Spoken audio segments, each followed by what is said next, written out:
All right. Hello, and welcome to the Mastering the Hustle interview series. I'm your host, Joel Calkins, and today I'm joined by Nathan Bossler, who is the president and co-founder of Castus Corporation. Nathan, thank you so much for being here. Would you mind just taking a minute or two to tell us a little bit about who you are and a little bit more about your business? Yeah, absolutely. Thanks for getting me on board and hosting this cool webinar. My name is Nathan Bossler, president and co-founder of Castus Corporation. Our company is a pretty cool company. We provide broadcast technologies, what we call the head end, to all TV stations, public access, government and municipalities, anyone who's wanting to broadcast. And in this day and age, everybody's watching. They're on the end side of watching content. And so having a system like what Castus has created enables to get content on air and to the viewer home so people can tune in. It's been an exciting journey and we continue to adapt and innovate. So there's never a dull moment running a business. That's for darn sure. Awesome. So I'm very curious as a fascinating space and there's a lot of different places where you can broadcast your content. How did you get started in this sector and how did you come about deciding that I need to create something like Castus? Yeah, that's a great question. If I were to rewind like 20 years ago and know what I'm going to be doing today, I almost wouldn't believe it. I got my start, my true passion was in video production. All through grade school and high school, I was that kid that would say, "Hey, can I make a video instead of writing an essay?" And my teachers would always say, "No, that's not an accepted format." But as an entrepreneur, we don't listen. We go with our gut instinct. So I'd create content and sure as they'd see the videos that we put together and be like, wow, that was actually pretty good. You have something going there. So I found myself that the one thing that I could sit down and do for hours on end was create content, make videos, shoot and edit, and create something fun. I found, it very much was my passion and fulfilled a lot of my creative side of things. So that's what I did. I went to film school, studied video production. And that's what I got my beginnings of a degree into because I loved the art of creating content. So my first business back in 2004 was actually a video production company. I would shoot, edit, and produce content and all those things. When I was just the one-man operation, you had to be the one-man band. You had to know how to operate the camera, the audio gear, get yourself coffee, and then cut it all out. And then also have those budgetary conversations. So you really learn a lot when you're on your feet like that and starting your business out. Fast forward to 2010, my customers were asking me more and more about once I created that content, they needed help getting it on air. So we'd make a commercial, we'd film, and I would produce pretty much anything. We'd film a lot of government council meetings. We'd make a lot of special pieces for municipalities on like fireworks safety videos. We'd make public service announcement videos of what these cities were doing. And then they came to me and said, you're creative, you know about computers. How do we get this on television? And so when they put me in the TV room and I started to have to schedule this content, I realized that, wow, this equipment that we're working on is pretty antiquated. Yeah. And the rule goes, as we all know, if you can solve a problem, you can be very successful. So my co-founder and I decided, let's start building a more easy to use tool that allows us to more simply get the content on air and then eliminate all this old technology and make it so that it's better quality, faster time to air, and we might have a good opportunity to capture more customers in this type of arena. So it really all just started by listening to requests and being nimble and running with it. And that's part of that, what just takes in the overall entrepreneurial spirit is just to say like, okay, give me a task, I'll take it. And I'll under promise and over deliver. And with that, beautiful things can happen. So you came about forming Castus because you were meeting a need that your current clients had in the video production company. So that pivot, while it seemed natural, requires different skills, I would imagine. So how did you make that leap? What were some of the growing pains that you had to go through as you made that pivot in your company? Yeah, that's a great question because in video production, you got to know all these tools, you got to be creative. But when you jump over into that software side of things, I knew how to work with computers and whatnot, but when it came down to like writing code, that wasn't me. I had to find, and I was lucky enough to find a really good partner. And he's the brains of the operation as far as writing the software and knowing about all those internal things that you have to do in order to create a platform that will scale. And I owned the portion of, I'm good at talking to people and I'm willing to put myself out there and find new challenges. And then, we would brief together and find out how we're going to make these things happen. So with that being said, there's always challenges in running your business, but you've got to be willing to accept and be grateful for these challenges and turn them into opportunity. Yeah. And so I really just hunkered down with my co-founder, Jonathan Campbell, and we started building what is now known as Castus. We took it to our first couple of customers, our first customer, and said like, hey, this is what we got. They were very impressed. But of course, they come back with, it'd be so cool if we could do this, this, and that, and be so simple to add, right? Well, me being new to learning about the idiosyncrasies of software, you quickly learn that it might be straightforward, but nothing is easy and as simple as it seems. It all takes time. So really honing your skills and being patient, investing your time in the right places. And also, with video production, you're managing a lot of the times a smaller team. When you get into this world of a company that has the scaling capability, you have to become a really good leader, and you have to understand how to work with people, and put them first, and be willing to sacrifice a lot at first. So there's always learning that I'm continuing to do this day forward, and I'm happy and blessed to have that, because with learning means opportunity is on the horizon. So to go back to your original question of what I had to learn, it was quite a contrast between creative and software. But I was willing to take that jump in, and I did with both feet. And then, you just figure it out as you go. And, with the persona of,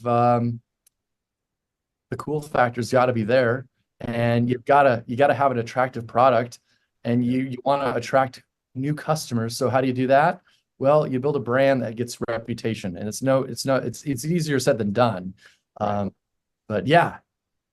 Awesome. So I want to pick up where you talked about having a partner, because I think a lot of people find themselves in that situation of, I see an opportunity, I see an unmet need, but I can't get there by myself.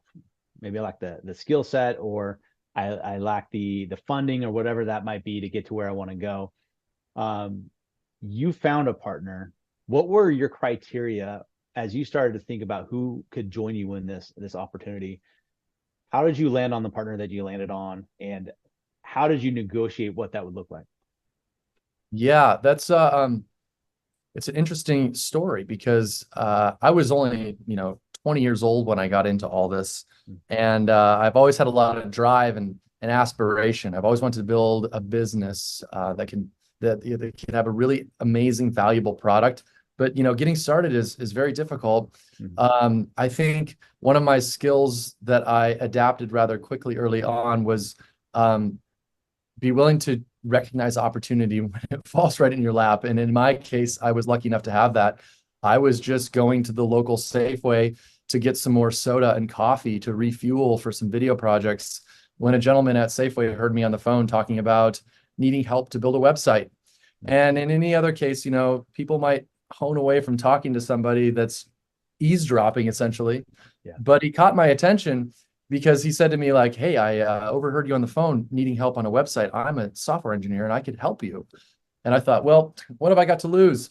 Why don't I meet up with this guy, and we could put our heads together and see what we can what could happen, what comes to fruition. Well, it turns out he's one of the regular, this amazing software genius that specializes in audio video. And if I had not been willing to just hear this guy out, we wouldn't be where we're at today. So it turns out I went over to his house that night. It was like you would imagine, any brilliant software engineer, no furniture in the apartment, not even a chair to sit. So we powwowed on the floor, and we talked about what we could do and build a first website. And then I thought, I need to bring this guy to the city hall where I'm faced using this old technology, and see what he thinks. And Jonathan just came in, and he just started naming off all these things that we could do, and all of it is amazing in the moment. But then it's like that. How do you take what you need to do and translate it into how long that will take and how much it will cost? We were lucky enough to be in the position where we had little expenses. We're 20 years old. We could live eating top ramen and McDonald's at the time. So we're just going to take all the money we make from the video production efforts, which was quite successful out of the gate, which we were blessed with. Nice. And I'll take that income and just pump it back into development so that we could avoid getting a venture capital loan or having to go to a bank.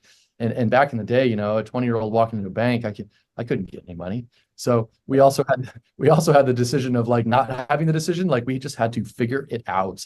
Yeah. So, back to your question, I just listened and went with my gut instinct. I thought, this guy seems like he knows what he's talking about.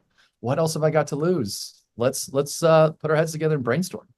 Yeah, no, that's a really, I think, important concept that I want to make sure that we don't miss here, which is you never know who is right around you, who could be a part of this journey with you. And, never, pass up the opportunity to meet with someone, get to know them, because you might find something out about them that it may benefit your business. It may not. It could be, a potential friend that has nothing to do with your business, but relationships are really an important part of any entrepreneurial journey. And it sounds like you really, found a good one in your partner, Jonathan, right? Is what you said? Yeah. Yeah. And Jonathan. So that's fantastic.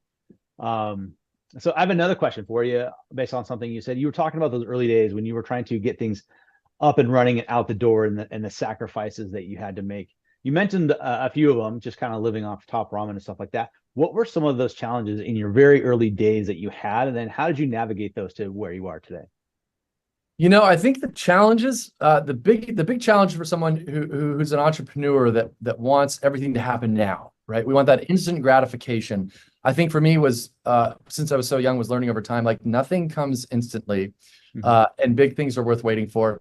You have to put in that time. You have to serve. You have to perfect the product. You have to listen to the customers. And unfortunately, that doesn't happen tomorrow. It takes a lot of time. And it's very difficult to calculate how much time it will be. So in the early days, I remember every single day we'd put in, like 14, 16-hour days in the bedroom above the garage at my parents' house. And at the end of every day, I would ask Jonathan, like, when do you think this is going to be done? And he knew that I was high energy. So he'd just say, well, tomorrow. And then tomorrow would come around and it would be the same discussion. This went on for like 2 years of it's going to be done tomorrow. It's going to be done tomorrow. And I started to finally realize it's not gonna be done tomorrow. And what I know now is it's really never gonna be done, which is also a good thing. It's like that's a great thing that it's never going to be done, because it gives us continued ability to exercise our creative ideas. It gives us continued challenges, which builds yourself as a person, which builds your company, which builds your reputation. Because if it was done, I mean, what else would we do? Like what? Go take a vacation and relax? Like that doesn't exist in my vocabulary. It's all about grinding and hustling and finding the next new big thing, and that's what ignites my passion and keeps me going, quite frankly. Yeah. That's awesome. So you started out with just you and Jonathan, and since then you have continued to grow in this space. As your company grew and you had to bring in other people to help you not only sell the products, but to service those products and facilitate all the things that you need to do in running a business, how did that initial passion that you had, that initial vision that you had, how did you instill that into your employees and the other people that work with you? Yeah, it's a very difficult thing to really get your passion across, get the message across, get the vision across without looking like this guy's kind of crazy. And I'm going to go devote potentially years to working for this company because this vision to him is real, but it's not a reality as of yet. Yeah. That for me was difficult at first and continues to be difficult to be able to portray the vision of where you want to be, because, big picture thinking, not everybody thinks that way, right? It's a good thing. Because not everybody needs to be the entrepreneur. Not everybody wants to run their own business, right? But to be able to communicate that in a sane way to attract others to want to become part of something that you can convey that message to them, right? If you can get them to buy in, then and understand the vision and what it shapes up to look like in the future, whether that's tomorrow or years from now, that's one of the first challenges, because no one's going to work for free. Me and Jonathan would, we still will, and we did back in the day, but don't expect anybody else to work for us for free. Right. But it's all about finding that happy balance. How can I shed the vision, but also get you to understand that it's worth your time too? Because as someone who employs people, I do believe as an employer, that everybody's time is valuable, Yeah. right? But what we're building is valuable too. So what are you willing to sacrifice without, working for free? But what are you willing to sacrifice to be able to join this mission and vision? Because in my heart, what I know, what I've seen over the last 20 years is it pays out for everybody involved. Yeah. So there's kind of that entry ticket for both perspectives. I'm investing into you and you're investing into me, because without this new person or this group of new engineering team or marketing people, we're not going to get to that next step. And I realize that I'm transparent about that. Without you, this new person, we're not going to get to the next step. That's why I'm hiring you. But without our company that we've created this far, you're not going to be able to be part of something that we know is going to be big, that is in the already upward trajectory of being big, especially when you compare to what it was to what it is today. And, some people are apt to jump in. Some people are reluctant to jump in. But the ones that make that decision to jump in and trust you, because it takes mutual trust, you got to make that vision come true. So it's also like, now you got to stand behind your word. Yeah. And if you have what it takes to do that, and you're willing to be flexible and make the sacrifices, I truly believe that the path is there for everybody that has the faith in it. Yeah, awesome. So with that growth and that size comes complexity and new challenges. Could you give me just one or two examples of maybe some of the new challenges you didn't foresee early on, that came with growing a company, and then how did you navigate that? Yeah, that's when I first got started, I told my mom, I want to be a huge company. I want to make millions and millions of dollars. Like, what entrepreneur doesn't want that, right? Yeah. And she said to me, well, what are you going to do if you got an order tomorrow for 100 units? And I was like, duh, Mom, I'll build the units and ship them. But reality is, now fast forward to today, you have to be set up to be able to handle that type of business. Yeah. And it doesn't happen overnight, because you got to build the relationships of your manufacturers, your shipping logistics providers. All that stuff takes time and nurturing to be able to get to that point where you're ready for that growth. So, we see a lot of big companies pop up out of nowhere, and they're huge suddenly.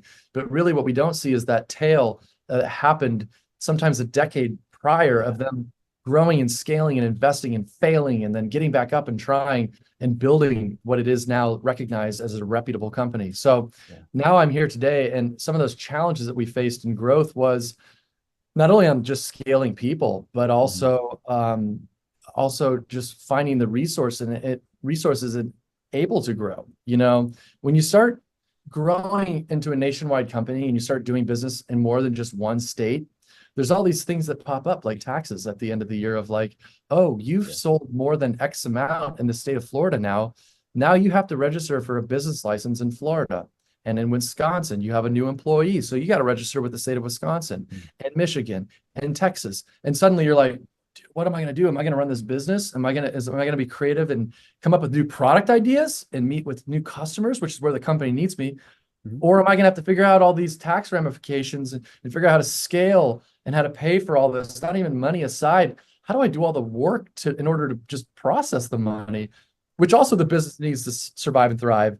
Right. So you have to be cautious of your growth. You have to seize opportunity, of course, but you have to be ready and set up, and expect the unexpected. You've got to be prepared to grow, because it takes a lot of time. It takes a lot of frustration. It takes a lot of energy. And it's definitely, it's hard, like, I'll be real with a new entrepreneur. It's hard, but it's worth the reward. And I'm nowhere where I want to be. I'm happy with where I'm at, but I have a vision for more, and I'm ready for the more challenges. In fact, I'm thankful for the challenges that present themselves, because I know that's a good sign of growth. Awesome. So if you're willing to share, where do you want to be? Where do you see Castus going, and what are the challenges that you're having to overcome right now to get there? Man, that's a tough question, because day by day that story changes. I want the business, and I will persevere for the business to continue to grow at this great rate of growth that's healthy. I want to build my team. However, I do want to be nimble. I do want to be lean. So having thousands of employees, to me, it sounds really cool on paper, but realistically, if I could do it with a tight-knit team and therefore have better margins and scale appropriately, that's the game I want to be in. So how do we grow in the technology company? Well, we introduce new services. We listen to our existing customer base so that they don't feel neglected. Because a lot of these guys, they were our first customers. You know, they brag to me when I see them in person. We were your number 2 customer. We remember that. We love you guys. And they have that sense of like pride in being our second customer ever. Can't forget about those guys. Right. And you can't stop thinking about what the future brings. So where we sit at Castus is how we infuse new technology into our existing product line, how we create new services, because we've built a trusted brand now. So now I can come to my audience and say, hey, we now have this service and that service. We price it fairly. We want to grow. We are a business, and we want to take care of what we see as problems for you and things that you want. So we can already have this trusted user base that'll say, hey, we like Castus. We've paid them. We trust them. Let's take a shot with them instead of going out to bid for another vendor. So that's another huge value add in having a trusted user base. And then expand it into new verticals, new markets that I know would have an opportunity for success, and then continue to do R&D to be able to create new products and services, and then market them to these new sectors that are out there. Yeah. So it's interesting how you talked about moving into new verticals and doing the R&D with broadcasting, especially the way that you're doing it now via the web and the servers that you have. Where do you see that particular industry going? And if you're willing, what are some of the pivots that you are looking at taking in the next 2, 3, 5 years? Yeah, there's a lot of, I mean, that's just a constant thing, right? As a business owner, you have to be willing to pivot. This became a popular phrase a few years ago of pivoting. And it's like you sit back and you look at the last 15 years prior to 2020, and you're like, I've been pivoting a lot since then too. I'm pivoting now, and I'll continue to pivot. So the industry is, and the landscape is constantly changing. Like if we were to talk 5 years ago, it'd be talking a lot about cable television and being in the channel lineup for Comcast. Now, fast forward to today, everyone is cutting their cable bills away because they're going to this OTT environment where OTT over the top is your Disney Plus, your Hulus, your Rokus, your Fire TVs, your Apple TVs, and the list goes on and on and on. Right. So our pivot factor lately has been in allowing our customers to shift how their viewers are tuning in, no longer on traditional cable, but also having to figure out how they're going to pay for this pivot that they are incurring. Because the story is, what the facts are, is the broadcast industry has generated a revenue based off of what we call a franchise tax. Everybody that paid their Comcast cable bill, if they looked on the bottom of their cable bill now, or if they don't have it any longer, if they did before, there's usually like a 35-cent tax. That tax goes back to the local government, city of Sammamish, city of Issaquah, and creates a capital account in which they can use to purchase equipment like mine and hire and provide the service of a cable channel. Well, if cable goes away, which it is, that tax is going away. So we're also having to step in and help lobby. Well, the money doesn't come out of thin air. So we have to be creative and figure out where's this money going to come from. So we're working to implement new streaming franchise taxes. So everybody on their internet bill, because Comcast is now in the business of providing internet to the home. No longer are they advertising the triple play for phone, TV, and internet. They're advertising the bunt. Buy the internet, and then go get all your services on top of that. Don't bug us for any longer. Yeah. So the landscape is forever changing. So we have to sit back and we have to think, where are we heading? Where are our customers heading? And that is to this OT&T environment. Yeah. So you said something interesting, which is a lot of your customers are those kind of government or public service organizations who are trying to get information out to the general public, presumably because it's useful for them to know. It's good for them to know as being a resident, let's say in Issaquah or Sammamish. So as you are looking at the industry and how it's changing and how you're having to adapt with it, your customers are in a new financial situation and you're having to help them through that as well. So I think that's an interesting call out as we look at, kind of the broader ecosystem that we operate in. Sometimes our customers are undergoing their own changes, and we've got to be able to come alongside them and partner well with them so that they can be successful as we're trying to be successful. So yeah, thank you for mentioning that. Yeah, absolutely. Yeah. So this has been an incredible conversation, Nathan. So thank you so much. One last question for you. For anybody that might be watching this or listening to it, any advice in the years that you've been doing this, which is what, going on 20 plus at this point, any advice that you would give somebody who's in that process of, I've got it going, I've been at this for maybe a few years, I'm starting to hit some of those growth hurdles. What advice would you have for them? Yeah, the advice I have, and I, live by my own advice too, is never give up, never quit. Hmm. The beauty of being a small business owner or any size business owner is, like everybody says, you're your own boss, and that's true. You can't get fired, and that's true, which means the only way that you're going to truly shut down is if you just give up. Yeah. Everybody in their journey of running a business and building a business has had multiple failures and continues to experience failure. Mhm. It's all in how you take it in stride. Yeah. You got to be willing to take failure, learn from it, and then reinvest. And I'm not just talking about reinvest money, but also reinvesting your time, your passion, and your energy to keep what you know is something that you know in your heart is big. And if you know that, that's your higher power telling you you're doing something right. You need to listen. Listen to your gut, listen to your higher power, whatever it might be. You just need to listen to the energy in the room, and that will dictate your success or your failure. If you're willing to climb out of the trenches and you're willing to be in the trenches from day one, like what I continue to live by, I don't believe you can fail. I believe that you can have challenges, but I believe that if you're willing to get back and do the hard work, it's your own destiny. And so my message is never give up, keep working, be realistic with the growth rate. You never want to set yourself up for failure. Yeah. What is it? It's under promise, over deliver. Do the same thing to yourself. I'm going to make $1 million next year. Okay. Is that realistic? Can you show on paper that you can get there? Cut that number in half and then be happily surprised when you destroy that number. Yeah, that's a better feeling than to feel I didn't make it. And there's nothing wrong with that. There's nothing wrong with that. The only thing wrong is to give up, because we're in a world where we're all human. We all have these gifts. We can all do what we need, what we want. It's all on how you make it happen. That's awesome. And I like what you said there, because often we are our own worst critic. Like, we're hardest on ourselves. And so I like that idea of, like, write it down on paper and cut it in half, because you'll be happy with yourself when you're done with it. So yeah, that's incredible. Thank you for that. Again, Nathan, thank you so much for your time. I do appreciate it. And yeah, I've been talking with Nathan Bossler of the Castus Corporation, and I look forward to seeing how your company continues to grow and change and do all the good work that it's doing. So thank you.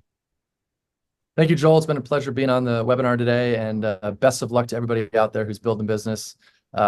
You're the future change for whatever industry you are in. So keep kicking butt.